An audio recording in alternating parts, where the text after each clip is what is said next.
আপনারা যে মার্কা ইচ্ছা ভোট দেন, ভোট যে আমরা কোনো মার্কার কথা বলবো না, আপনাদের বিবেক যেটা বলে আপনি তাকে ভোট দিয়েন।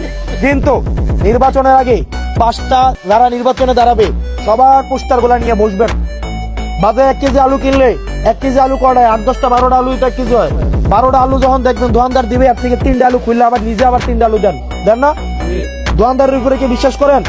12টা আলু যখন দোকানদার দেয়, এখান থেকে আবার 4টা আলু পালিটার থেকে নামাইয়া আবার 4টা আলু নিজে বাচ্চা দেন কিনা? ও দেন কিনা? 1 কেজি আলুর দাম কয়টা? 20 টাকা 1 কেজি আলুর দাম। 1 কেজি আলু যদি নষ্ট হয়, সবজিও নষ্ট হয়, এটা আবার পরের দিন কিনতে পারবেন নি? কিনতে পারবেন না? ধরেন আজকে 1 কেজি আলু বাজারে কিনে লয়ে গেলেন, আলুটি নষ্ট জ্ঞানওয়ালা, কালকে আরেক দিনে কিনতে পারতেন না? লস হলো কয়টা রইব? 20 টাকা লস হবো না? 20 টাকার একটা জিনিস কিনলে আপনারা জিনিসটারে 4বার দেখেন কিনা?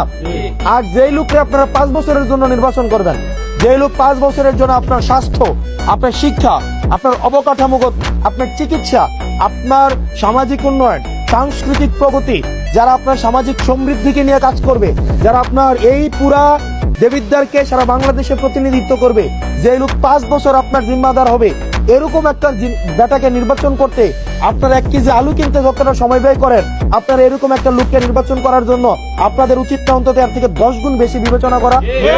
আমরা কি সেটা করি?